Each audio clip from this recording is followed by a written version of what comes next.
Week 1 is finally here. The action started last night when Crooksville hosted Maysville, and tonight we cover Galley Academy versus Meigs. But right now, we're in the Plains for Logan taking on the Bulldogs, and Logan has won the last 12 times in a row. It's all up next on Gridiron Glory!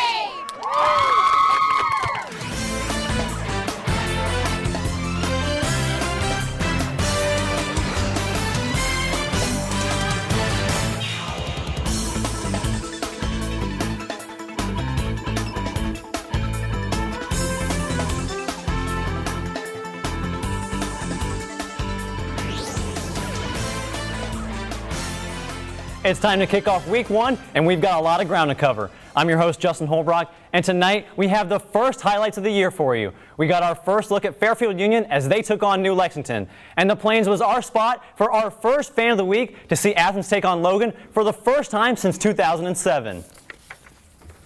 But the action didn't start tonight. Last night, Crooksville started the season when they hosted Maysville. Our very own Nathan Wiseman was right there from beginning to end. And Nathan, there was one player that stood out above the rest. Oh yeah, Jess, I've never seen a player more excited to get back to playing football than Chase Roberts last night.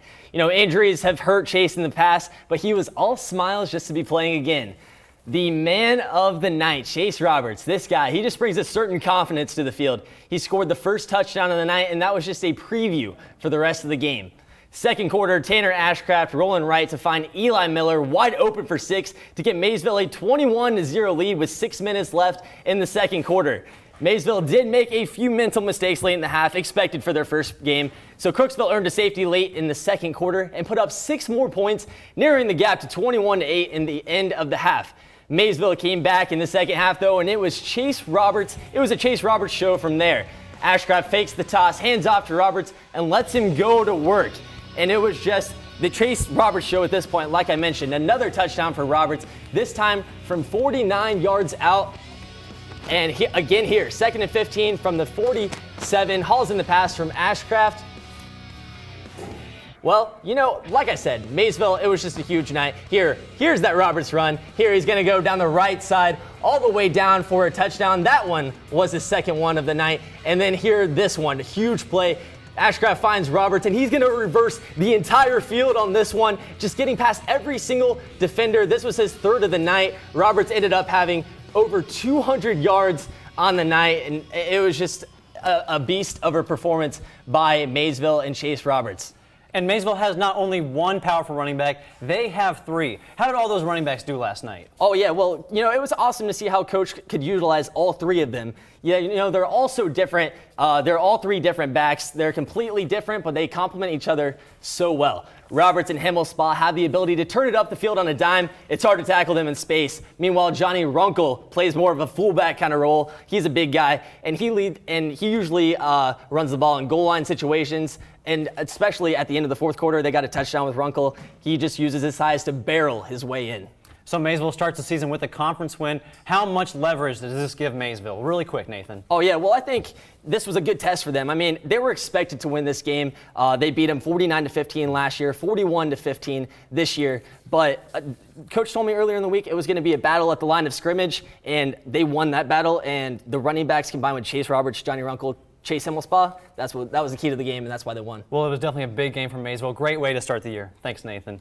And you know, Maysville earns the victory for the first time in their first game. They'll battle New Lex for the second consecutive matchup. Thanks a lot, Nathan.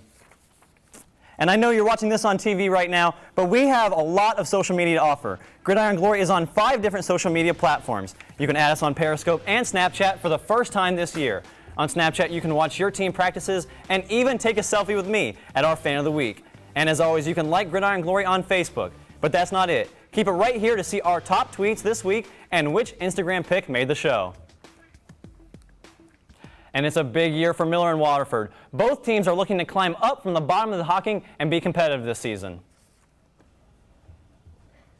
You know, these 2 teams have been so excited to put their offseason work to the test, so excited that they even chose the same motto for the 2015 season. Now, both teams are playing by the "How do you want to be remembered" saying this season, and tonight, both teams held true to their motto. Now, Waterford, they were ready to go, crawling through those banners. They had signs everywhere saying how they were wanting to take down those Miller Falcons. We don't mean to burst the bubble this quickly, but it did not work out the way they wanted to. Inside game did not work today for the Waterford Wildcats. And that about summed up the first quarter. As soon as they got out in the second, things started to open up. They started going out different ways. But penalties were a big problem the whole game. So many that, throughout the season, those things need to be corrected. Montana Brooker, Isaac Huffman, two guys that really stuck out to me for this offense, for the Miller Falcons. And, they really had a great game with these drives. Really started to follow suit in the second quarter, and that's one thing that I really like to look at going on. So, Kelsey, it was a really slow start and you were out there. Did that take you by surprise at all? It did. I really thought that these teams, it was going to be a good matchup, but I didn't know how it was going to go. But I was pleasantly surprised by both of these teams. The off-season work I talked about last week, it was crystal clear tonight, and despite some silly penalties that I talked about earlier, it needs to be cleaned up as the season goes on, but I see these very two teams going as far as in the Hawking as possible, and it's really excited to see what this does for Hawking play. And offense, it was pivotal tonight. All the decisions made. What stood out to you the most if you had to pick a couple of things? The hitch and go was a game changer offensively. It really did everything for the Wildcats. We're talking about a confidence booster that really needed to happen. And from that point on, the corners, they had to play softer as the game goes on, and that hitch became a constant threat because of that. So if you had to pick one thing, what is the biggest takeaway from both teams in this game? Oh my goodness, there's so many things that you can look at, but I really do think the offense is one thing that we have to look at the rest of the season. They spread it so wide. I talked about earlier how the line was, they were so packed in, but as soon as that hitch and go started going, they were opening up everywhere. Finally, some things were starting to unfold, and I think as we go throughout the season, they play those big guns like Trimble and Wahama and Belpre. You need to pay attention and see how they explode down the sidelines. We had a few plays that hopefully you're going to see later. They were huge. 45, 20-yard toss that I really do believe can be a game changer going throughout the season. So, Miller, they only won one game last year, and today they won the first game. So how many wins do you think they can get this year? Oh, gosh. We're so early. We still have so many weeks to go. I want to put them at the 4 mark. I think that's a good thing to go, but, it's the Hawking. So many things are unpredictable. Well, we'll have to wait and see. And it was definitely a close game out there in Waterford. Like Kelsey said, just one win for Miller last year, and this year they have one win. So great work, Kelsey. Thanks a lot. It's time for our first Instagram pick of the week. This week's honors go to Nick Bolin, who captured the members of the Vinton County Band, and he got these guys. They were the band members right there on the front line. It was a really exciting time to see their stoic faces. They looked like they were ready to take the field themselves. His caption was the Vinton County Vikings. Simple yet effective. Unfortunately for the Vikings, they fell to Unioto 21-6. But thanks for the picture, Nick. Now, both Gallia Academy and Meigs finished around the 500 mark last season. But, Michael, that hasn't lowered expectations for this season. Oh, not at all. Justin, both teams and both coaching staffs feel like they can compete for their respective conference championship. And with expectations like that, there was going to be quite a bit of excitement surrounding this game. And you talk about exciting, we had a helicopter fly the game ball in tonight. How often do you see that, Justin? Not too often at all, Michael. Now, totally exciting. But we also have, there's a helicopter that I mentioned. But not only that, Meigs unveiled some new uniforms tonight. They go in the locker room and they're surprised by them. Here, Meigs' first drive of the game. Cody Bartram finds Caleb Sheets. He makes one man miss, gets a first down, but nothing came of that drive because Bartram fumbled on the next play. 2 possessions later, though, Sheets, he gets it back. He makes everyone miss. He was electric tonight. No one could touch him. This is an 85-yard touchdown run. That makes it 6-0 Meigs. Now, like I said, huge game, 2 touchdowns, 125 yards. Player of the year, maybe. Perhaps player of the year. Here's Cole Carter. He's making men miss. But not enough men. They get the stop. Now, Cody Bartram, he's excited after that Caleb Sheets touchdown. He wants some more. He says, this time, I will do it myself. Nobody open, tucks it down, picks up a first down for about 13 yards.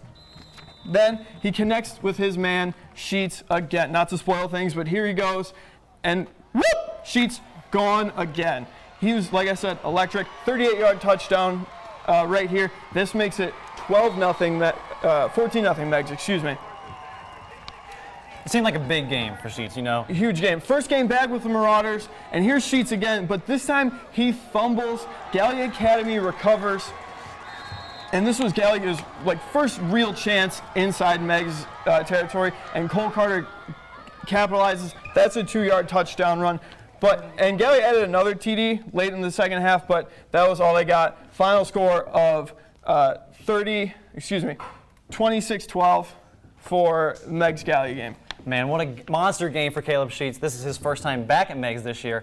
And this season, he's been huge. So how important was it having him back, Michael? He's basically invaluable for this team. Caleb Sheets, he's the biggest playmaker on this team, on the roster, and every time he touches the ball, he's looking for the end zone. The opposing defense has to account for him on every play, because if they don't, he's taking it to the house. Very true. Now, last year's Meg's defense struggled a lot. How did it look tonight against the Blue Devils? Well, you could tell that defensively that's really what they focused this offseason. The one thing that I noticed the most was how aggressive they were. They swarmed to the ball and had 2 or 3 guys making every tackle. And on top of that, the defense came up with a few huge 4th down stops tonight that really swung some momentum. And Gallia, they only posted 12 points, like you said. So what do they need to do to improve offensively? It's got to be consistency. You know, they moved the ball a few times, but they had multiple drives stall out due to penalties, and if they can erase those penalties going forward, they'll be able to put some points on the board because Cole Carter is a dangerous man when he has the ball.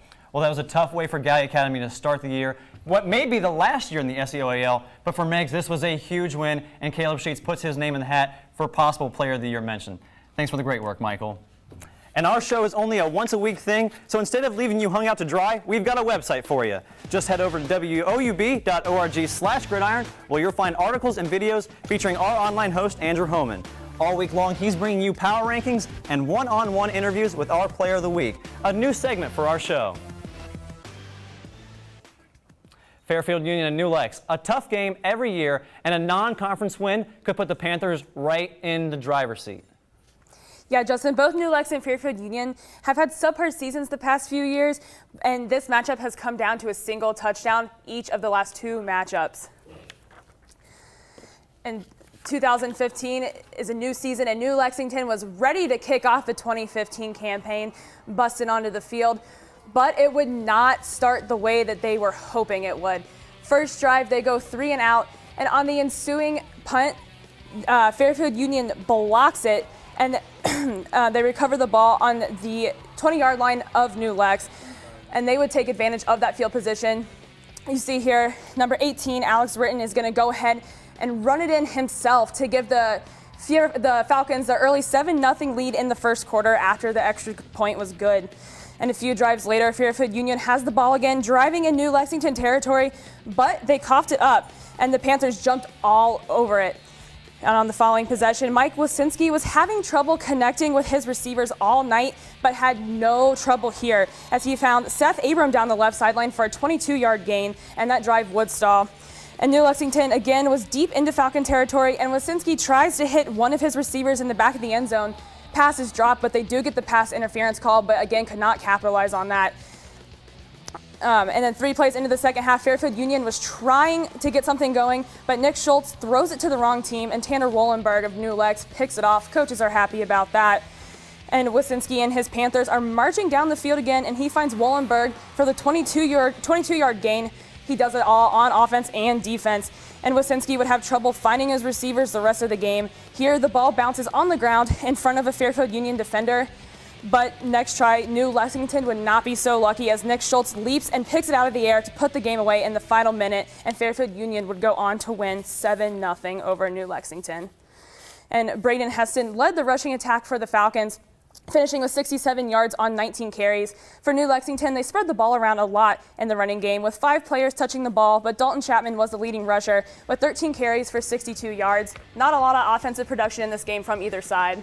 So it was such a close game. Why couldn't New Lex come away with that win, Megan? You know, it really came down to the missed opportunities for the Panthers. They could not get into the red zone, but they could get into the red zone, but they were not able to get into the end zone.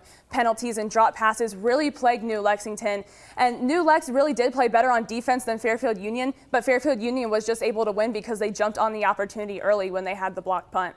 So it's early in the season, but this New Lex team, they lost. Can they be competitive in the MVL despite losing this game? You know, when we talked to Coach Rupp early in the season, early in the summer, he said he was confident in his team's defense, and they definitely proved tonight that their defense will be able to keep them in games. However, they did lose their quarterback to graduation last year, and that showed that the offense was still really trying to get into a rhythm. Quarterback Mitch Wasinski was a little out of sync with his receivers, but running backs Dalton Chapman and Austin Ratliff really looked like they could carry the load in the backfield for the Panthers. And like you said, defense was the story of this game, 7-0. Fairfield Union, they came out with the win, shutout in week 1. Thanks for the great work, Megan. And our first tweet of the week comes from NotJoe24. She said, glad to see Gridiron Glory season back in action with the hashtag Friday Night Lights. I don't know if your name is Joe or not, but either way, we're excited to have you as a fan of the show. And I'm sure you're happy after your Megs Marauders got the win tonight over Gallia Academy. Thanks for the tweet, Joe. And after a 48-13 beatdown last year, Wellston will be out for revenge against Jackson tomorrow night. Josh Vermillion joins me on the desk. So, Josh, can Wellston get it done against the Ironmen? You know, I talked to Jackson coach Andy Hall earlier in the week, and he said Wellston's biggest advantage is going to be their size. The Ironmen are a small, fast team that is built for playing against a spread offense, and Wellston's old-school ground-and-pound game might give that Jackson defense some problem. So for Wellston, it's going to be their size that helps them. But what's going to be the difference maker for Jackson? Well, Jackson's biggest advantage has got to be the reigning Gridiron Glory Player of the Year, Hunter Sexton. As well as being able to get it done with his arm, Sexton has the vision and the power to bust some big plays with his legs. But he won't be the only one running at the Golden Rocket defense. In the backfield with him will be a plethora of running backs that Coach Hall expects to make a huge impact on the game. Raymond Potter, Johnny Farley, Reagan Conley, and Blake McCoy are all going to be big contributors running the ball. That kind of depth is going to wear Wellston down and open up some space for Sexton to show off his passing ability as well. I think with those guys rotating in, I think will give us a great opportunity, like we did last year, being able to run a lot of guys. It won't be just a 1 or 2 man show. It'll be 4 or 5 guys running, and of course we ask our quarterback to run the ball some as well. So it'll be 5 or 6 guys this year that will have to tote the rock. And adding to that high-powered run game will be a vastly improved offensive line. Coach Hall said they spent all offseason shuffling guys around trying to find the best fit, and he thinks he finally found the right combination. So with an offensive line opening up holes and a constant barrage of ball carriers, Jackson's offense shouldn't have any trouble putting up numbers despite the size of that Wellston defense.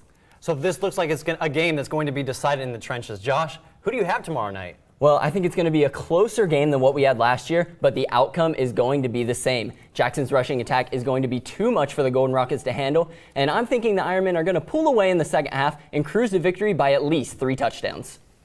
And I was actually at that game last year, and in the end, Jackson's run game was just too much for Wellston, and it sounds like it's going to be more of the same. Thanks for the great work, Josh. We're such a big fan and user of Twitter that we couldn't settle for just one tweet of the week. Our second tweet comes from Libby Lou, who was out in New Lex for a game against Fairfield Union. She tweeted a picture of the Panthers student section decked out in their Hawaiian gear with the hashtag Glory15. And I gotta say, I'm a little biased here with my obsession of Jimmy Buffett and hanging on to the last bit of summer that we have left.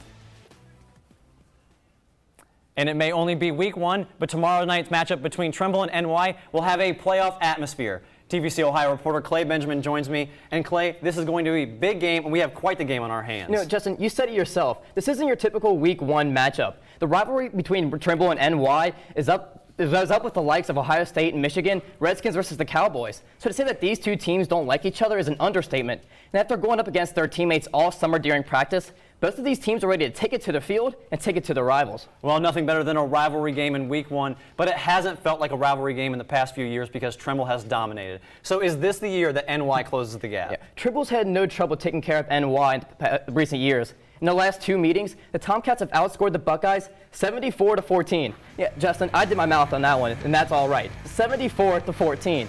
Now, the last time the NY visited Gloucester, they lost 40-0 in a shutout. But I'm going to go out on a limb and say this game tomorrow night has the possibility to be one of the best games that Gridiron cover this season. Nelsonville York will not go down without a fight. They're returning their star trio of Hunter Edwards, Noah Andrews, and Alex Mount. And these guys are capable of putting up some serious stats that will test that Tomcat defense. Man, Edwards, Andrews, and Mount are definitely a lethal trio, but Trimble has plenty of playmakers as well. The Tomcats are going for their 3rd straight undefeated season, but Coach Ferris knows just as well that you need to go through the Buckeyes to get that undefeated season. I mean, to go undefeated, you got to beat Nelsonville York first game. And it's our biggest rivalry. I don't know if it's theirs. And, it's non-league, but, it's one of our 2 non-league games. So I think that's as good as anyone you can play non-league. Well, Coach, this is a big rivalry for the Buckeyes, too. These Trimble seniors have not lost to NY during their high school career, and household names like Justice Jenkins and Andrew Losi will go make sure that the seniors go out undefeated against the Buckeyes, and they'll have help from Jonathan Roback, Cody Jones, and many more to attain that goal. So, Clay, I'm going to put you on the spot here, but who do you have winning this game? That's a tough question, Justin, but you know what? I'm going to go bold, and I'm going to say that Nelsonville York wins this game in overtime. It's going to be a dogfight to the very end, but I think the Buckeyes leave Gloucester bruised, but they leave with that first win of the season. Bold prediction, Clay. I guess it's never too early for one of those, but it's definitely going to be a good game either way. Thanks a lot. And tonight we were out in Athens for our very first Fan of the Week, and I had a great time out in the Plains. You know, Athens was trying to beat Logan for the first time since 1995, and all the fans were into it tonight. It's week 1 of football, and we stopped by the Plains for our very first Fan of the Week, and we're covering Athens versus Logan. I stopped by the band pit to see what they have for us. 1, 2, 3, 4.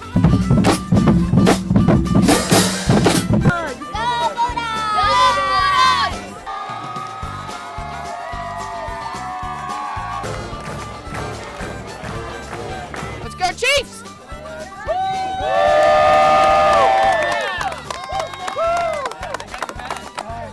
Our battle cry is barely heard, but you won't forget the wound of our spear.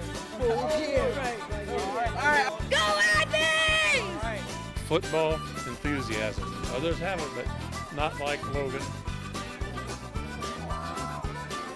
I'm out here with Evan, and he was the craziest Bulldog fan out in the Plains. Evan, congratulations. You're our first Fan of the Week. 1914. That was the first time Athens and Logan met on the Gridiron, and tonight marked the restoration of a historic rivalry in Ohio. Blaine Carraher is here now, and she was at the Plains for that game of the week. Hey, Justin, you know that a rival game is old when it's older than my 100-year-old great-grandma. Tonight was the 89th meeting between the Dogs and the Chieftains, and Logan, they've won the last 12, so no pressure at all here, boys. All eyes are on these quarterbacks.